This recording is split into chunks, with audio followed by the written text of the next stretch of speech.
మీ ఇంట్లో మొదటి కోటీశ్వరుడు మీరే అవ్వాలనుకుంటున్నారా? ఈ ఫైనాన్షియల్ వెబినార్ లో ఇప్పుడే జాయిన్ అవ్వండి.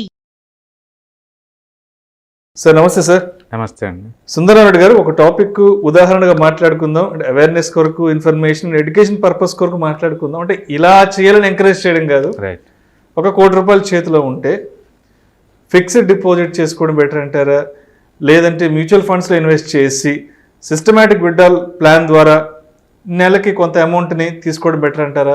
సో అంటే ఏది కన్వీనియంట్గా ఉంటుంది, ఏ కేటగిరీ ఆఫ్ పీపుల్కి ఏది ఈజీగా ఉంటుంది అంటారు? సో మీరు ఫిక్స్డ్ డిపాజిట్ గురించి మాట్లాడుతున్నారంటే బహుశా రెగ్యులర్ ఇన్కమ్ గురించి మాట్లాడుతున్నట్టున్నారండి. ఓకే. సో రెగ్యులర్ ఇన్కమ్ రావాలి అనుకుంటే అండ్ సేఫెస్ట్ వేలో తక్కువ డబ్బులైనా పర్వాలేదు, ఏజ్ కనుక రాంగ్ సైడ్ అనుకుంటే, అంటే ఐ మీన్ ఏజ్ 60 or 70 అట్లా అనుకుంటే better to go for fixed deposits అంతే. ఎందుకంటే గ్యారెంటీ రిటర్న్స్ వస్తాయి, టెన్షన్స్ ఉండవు. అలా కాకుండా యంగేజ్లో ఉన్నారు, okay, and up and down అయినా పర్వాలేదు, నాకు రెగ్యులర్ ఇన్కమ్ కావాలి, బట్ రేట్ ఆఫ్ రిటర్న్ కొంచెం అప్ అండ్ డౌన్ అయినా పర్వాలేదు అనుకున్నప్పుడు better to go for mutual funds అనమాట. సో ఇక్కడ మనకు కేవలం రేట్ ఆఫ్ రిటర్న్ ఒక్కటే ఇంపార్టెంట్ కాదు, ఏజ్ క్రైటీరియా తీసుకోవాలి. ఏజ్, రేట్ ఆఫ్ రిటర్న్ ఎంత ఎక్స్పెక్ట్ చేస్తున్నారో ఉండాలి, అండ్ లైఫ్ సైకిల్లో ఎక్కడున్నారు, ఆల్రెడీ సెటిల్మెంట్ అయి ఉన్నారా, లేదా బ్యాచిలర్స్గా ఉన్నారా, లేదా ఓల్డ్ ఏజ్లో ఉన్నారా అనేది ఇంపార్టెంట్. వీటన్నిటి కన్సిడర్ తీసుకున్నాం అనుకోండి. ఫస్ట్ మనం డెట్ ఫండ్స్ చూస్తాము. ఫిక్స్డ్ డిపాజిట్ చేస్తే ఫర్ ఎగ్జాంపుల్ ₹1,00,00,000 చేసాం అనుకోండి, ఇవాళ రేపట్లో యావరేజ్ మీద స్పెషల్ ఫిక్స్డ్ డిపాజిట్లు అయితే 7% నుంచి 8% దాకా ఉన్నాయండి. రెగ్యులర్గా అయితే 6.5% దాకా ఉన్నాయి. ఓకే, అంటే మనకు ₹1,00,00,000 కనుక మ్యూచువల్ ఫిక్స్డ్ డిపాజిట్ కనుక చేస్తే అండ్ మీరు మంత్లీ కానీ, క్వార్టర్లీ కానీ, లేదా ఆఫర్లీ కానీ, ఇయర్లీ కానీ తీసుకోవచ్చు. ఒకవేళ నువ్వు మంత్లీ కనుక తీసుకుంటే నీకు యావరేజ్ మీద ఒక 60,000 అలా వచ్చే ఛాన్స్ ఉంది, 60,000 నుంచి 70,000 వచ్చే ఛాన్స్ ఉంది. ఓకే, ఇంకా మనీ గ్రో అవటం అంటే ఏమి ఉండదు. ఆ మెచ్యూరిటీ అవ్వగానే 5 ఏళ్ళు 10 ఏళ్ళకు నీ డబ్బు నీకు ఇచ్చేస్తారు, నీ ₹1,00,00,000 నీకు ఇచ్చేస్తారు. బట్ నీకు రెగ్యులర్గా మంత్లీ ఒక ₹60,000 వస్తూనే ఉంటుంది. ఇంకా అంటే సంవత్సరానికి ఆల్మోస్ట్ ఒక 7 lakhs వరకు జమ అవుతూ ఉంటుంది నీకు.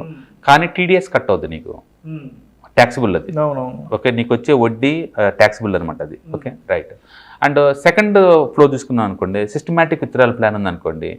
నేను మ్యూచువల్ ఫండ్స్లో బెస్ట్ మ్యూచువల్ ఫండ్స్ కంటే స్మాల్ క్యాప్ కేటగిరీ లేదా మిడ్ క్యాప్ కేటగిరీ ఆ ఏరియాలో బాగుంటుందండి. For example historical data, last 10 years data ఉన్న ఒక మ్యూచువల్ ఫండ్ తీసుకుందామండి.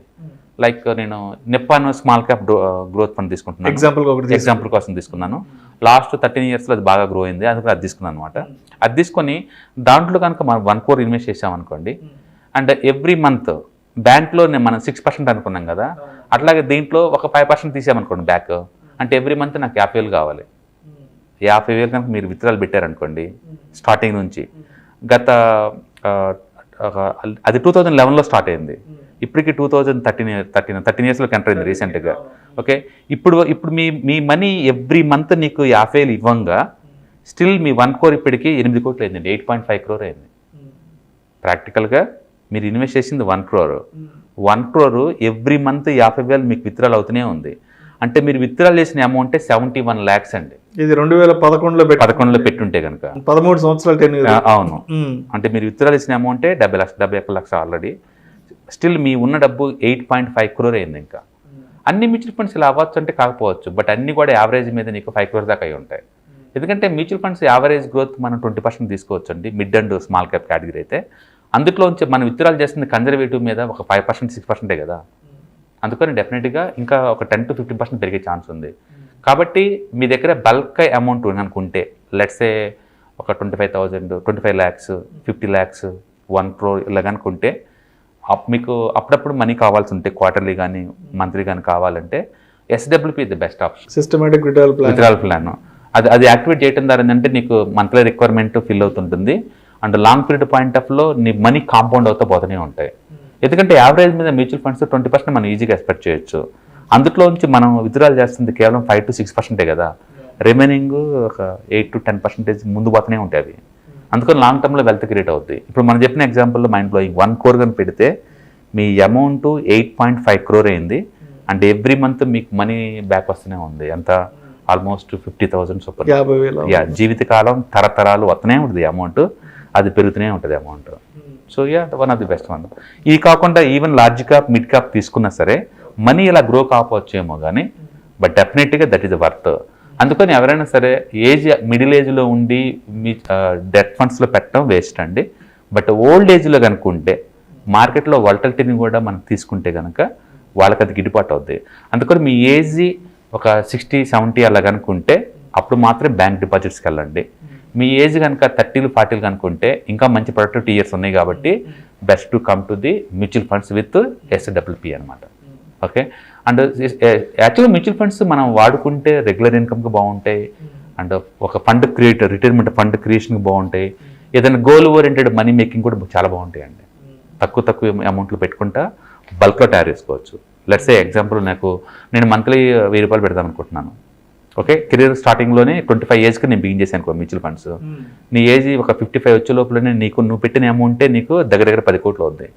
ఆ టైంలో సిస్టమేటిక్ విత్డ్రాయల్ ప్లాన్ యాక్టివేట్ చేశారనుకోండి, మంత్లీ 2 lakh 3 lakh అట్లా జీవితకాలం వస్తూనే ఉంటుంది. 3 lakh నీ మనీ ఇంకా పోతూనే ఉంటుంది. ఎందుకంటే ఫండ్ ఒకసారి 10 కోట్లు అయిన తర్వాత అది ఎవ్రీ ఇయర్ 2 crores పెరుగుతూనే ఉంటుంది. 2 crores పెరుగుతూనే ఉంటుంది. ఇక వాలటిలిటీ, ఇన్ఫ్లేషన్, తొక్కుతో ఇవన్నీ నిరంతరం అంటనే ఉంటాం, ముందు పోతూనే ఉంటుంది మార్కెట్ అండి. బట్ అంటే అంత లాంగ్ టెన్యూర్ పేషెంట్స్తో వెయిట్ చేయగలగడం అనేది అక్కడ చాలా అందుకనే గాడ్ గిఫ్ట్ ఎవరికి ఇస్తారంటే ఎవరైతే పేషెన్స్గా ఉంటారో, ఎవరైతే పాజిటివ్ యాటిట్యూడ్స్తో ఉంటారో, ఎవరైతే లాంగ్ టర్మ్ ప్లాన్ చేస్తారో వాళ్ళకే హెల్ప్ చేస్తారు గాడ్. ఈ షార్ట్ టర్మ్లో ఎప్పుడు ఏమి ఉండదండి అది. ఎందుకంటే ఇప్పుడు నిప్పాన్ ఆల్మోస్ట్ 94-95 ఆ టైంలో ఏమో స్టార్ట్ అయింది. 29 years నుంచి ఉందండి అది. 1 lakh ఏమో లంసం పెట్టుంటే ఇప్పుడు ఒక 2-3 కోట్ల వరకు. అప్పుడే కదండి, ఇప్పుడు పెట్టినా అవుతుంది. ఇప్పుడు పెట్టి ఇంకా ఎక్కువ అవుతుంది. ఎందుకంటే ఇండియన్ జీడిపి గ్రోత్ 6.5% అండి, చాలా హై ఎండ్లో నడుస్తుంది. అందుకని మనం అనుకుంటే చాలా మంది అరే అనవసరంగా నేను బస్సు మిస్ అయ్యాను, ఇప్పుడు లేట్ అయిందేమో అనుకుంటాం కదండి. అంటే బిలో మీ జీవితంలో లేట్ అనే కాన్సెప్ట్ లేదండి, ఎప్పటికప్పటికే అది మీరు ఎప్పుడైనా బిగిన్ చేసుకోవచ్చు కెరీర్ని. 20-40 కెరీర్కి పెద్ద స్టార్ట్ తేడా ఉండదండి, మన ఆలోచన తప్ప ఏముండదు. చాలా తక్కువ మంది ఉంటారు అన్ని సంవత్సరాల పాటు అమౌంట్ ని అక్కడ పార్క్ చేసి పెట్టడం అనేది. అది ఎందుకు, అది గోల్ ఓరియంటెడ్. నా రిటైర్మెంట్ కోసం నేను కావాలి, ఏమి ఎల్ఐసి పాలసీలు తీసుకున్నప్పుడు 20 years నువ్వు కట్టలేదా? ఏదైనా చిట్టీలు తీసుకున్నప్పుడు నువ్వు కట్టలేదా? ఇంటి లోన్ తీసుకున్నప్పుడు ఈఎంఐ కట్టలేదా? వాటిలో ఉన్న సర్టనిటీ ఇందులో ఎందుకు ఉండదండి? అది బిహేవియర్ అంతే, దానికి సంబంధం లేని విషయం. ఇల్లు కొన్నప్పుడు కట్టలేదా? ఈ కొత్తగా నా ఇల్లు కొంటుంది మనం ఒక 20-30 సంవత్సరాల నుంచి ఇల్లు ఇన్స్టాల్మెంట్లు కొంటూనే ఉన్నారు కదా, ఈఎంఐలు పే చేస్తూనే ఉన్నారు కదా. కానీ ఎందుకు అంటే మ్యూచువల్ ఫండ్స్ విషయానికి వచ్చేప్పటికే ఆ లాంగ్ టెన్యూర్ని అంత లాంగ్ పీరియడ్ ఎందుకంటే ఆ వాలటిలిటీకి ఏంటంటే సైకలాజికల్ ఫియర్, అది నిరంతరం. ఇప్పుడు మీరు చెప్పిన ఎగ్జాంపుల్స్ ఏవైతే ఉన్నాయో, ఒక హోమ్ లోన్ కి సంబంధించి ఒక 20 years 15 years హోల్డ్ చేసి కడుతుంటారు. ఇంకొంతమంది ఎల్ఐసి ప్రీమియమ్స్ కూడా 20 years 15 years కడుతుంటారు. బట్ ఒక మ్యూచువల్ ఫండ్స్ విషయానికి వచ్చేటప్పటికే అక్కడ ఎందుకు మనసు అంగీకరించేది కొంత. ఎందుకంటే ఇక్కడ ప్రైసెస్ డైలీ ట్రాక్ చేస్తూ ఉంటారు, దాంతో సైకలాజికల్ స్ట్రెస్ అవుతూ ఉంటారు. అండ్ టూ మచ్ ఇన్వాల్వ్ అయ్యే కొద్దీ అది టూ మచ్ అవుతూనే ఉంటుంది. అందుకని యాజ్ ఎ ప్రొఫెషనల్గా మన పనిలో మనం బిజీగా ఉండి దీనికి ఎనఫ్ టైం ఇచ్చేసామంటే అది గ్రో అవుతూ ఉంటుంది. మీరు ఒక డాక్టర్, ఒక లాయరు, ఒక ఇంజనీరు, మీ కెరీర్లో మీరు బిజీగా ఉండండి, బట్ మీ అమౌంట్ మీతో పాటు ప్యారల్ పెరుగుతూనే ఉంటుంది ఓవర్ పీరియడ్ ఆఫ్ టైంలో. అట్లా ఎవరైతే దూరంగా ఉంటారో అవి గ్రో అవుతూ ఉంటుంది. దగ్గరుండి మీరు దాన్ని అబ్జర్వ్ చేసి దాన్ని గెలికే కొద్దీ అది పెయిన్ తప్పే ఉంటుంది. ఎందుకంటే గోల్ లాంగ్ టర్మ్ అయినప్పుడు షార్ట్ టర్మ్లో ఎందుకు మనం ఇన్వాల్వ్ అవ్వాలి? అందుకని మీరు హిస్టరీని రీడ్ చేయడం ద్వారా నీకు ఆ క్లారిటీ వస్తుంది. ఇప్పుడు గోల్డ్ ఇన్వెస్ట్ చేసి 30% ఎక్స్పెక్ట్ చేస్తారా? చేయకూడదు. దాని గురించి ఇల్లు రెంట్కి ఇచ్చేసి 10% ప్రయాణం ఎక్స్పెక్ట్ చేస్తారా? చేయకూడదు. ఎందుకు ఎక్స్పెక్ట్ చేయకూడదు అంటే హిస్టారికల్ డేటా స్టడీ చేయడం ద్వారా వచ్చిన జ్ఞానం అది మనకు. అవునా?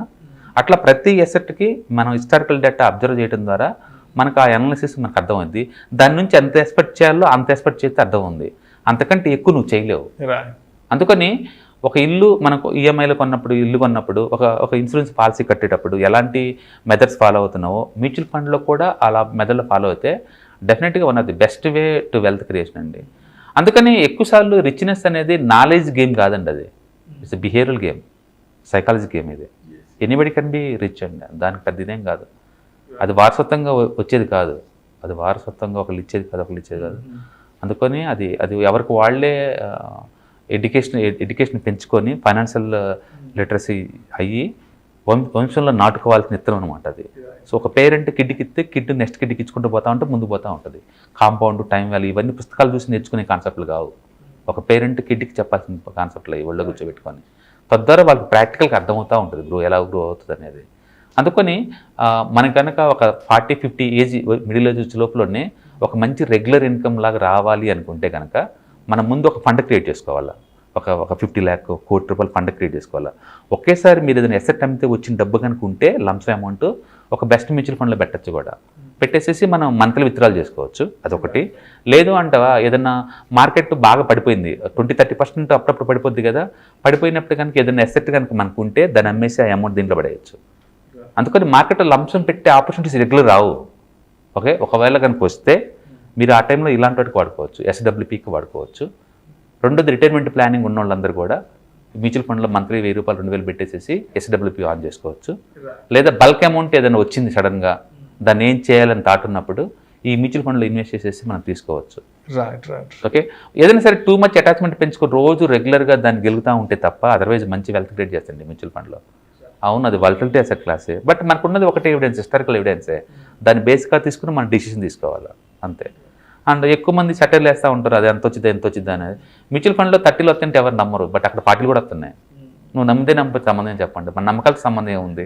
ఎవరైతే ఇన్వెస్ట్ చేస్తారో వాళ్ళకి అవి వస్తాయి, రాని వాళ్ళందరూ దూరం కూర్చొని చూస్తారు అంతే. కాబట్టి mutual fund one of the best way to create the regular income కూడా. అందుకని లాంగ్ టర్మ్ ఒకేసారి బల్క్లో ఫండ్స్ క్రియేట్ చేయాలన్నా పనికి వస్తుంది. నాకు రెగ్యులర్ ఇన్కమ్ కావాలి, వేరే చోట ఎక్కడ ఇవ్వడం కుదరదు అనుకున్నా సరే నీకు పనికి వస్తుంది. అంటే ఈజీగా బయట సొసైటీలో రూపాయల వడ్డీకి ఇస్తూ ఉంటారు అందరండి, అది ఎగ్గొడతారో లేదో తెలియదు, మళ్ళీ తిరిగి వస్తే లేదో తెలియదు. పెద్ద అమౌంట్ అయ్యే కొద్ది భయం, అది ఇస్తారో లేదో కూడా. బట్ మ్యూచువల్ ఫండ్ అలా కాదు, లీగల్ వేలో అఫీషియల్ వేలో చక్క ₹1.5 ₹2 కూడా సంపాదించుకునే ఛాన్స్ ఉంది. అండ్ రెగ్యులర్గా ఇలా చేయడం ద్వారా నీకు మంచి వెల్త్ క్రియేట్ అవుతుంది. కాబట్టి మీ దగ్గర బల్క్ అమౌంట్ కనుకుంటే, రెండోది మార్కెట్ కనుక ఎప్పుడైనా కరెక్షన్లో కనుకుంటే, ఓకే, ఆ టైంలో కనుక ఈ SWPని మనం కన్సిడర్ చేసుకొని మార్కెట్లో బల్క్లో పెట్టచ్చు. 25 lakh 50 lakh ఇట్లా రీజనబుల్ ఫండ్ క్రియేట్ అవుద్ది. ఎందుకంటే మ్యూచువల్ ఫండ్స్ యావరేజ్ మీద 20-25% దాకా మూవ్ అవుతుంటాయి. మనం తీసుకుంటున్న అమౌంట్ 6% 7% కదా, రెస్ట్ ఆఫ్ ది మనీ తోటి కాంపౌండ్ అవుతూనే ఉంటుంది. అది కాంపౌండ్ అవుతున్నది అది పోతుంటుంది. ఇక్కడ మనం తీసుకున్న ఎగ్జాంపుల్లో one of the best mutual fund small cap కేటగిరీలో నిప్పాను.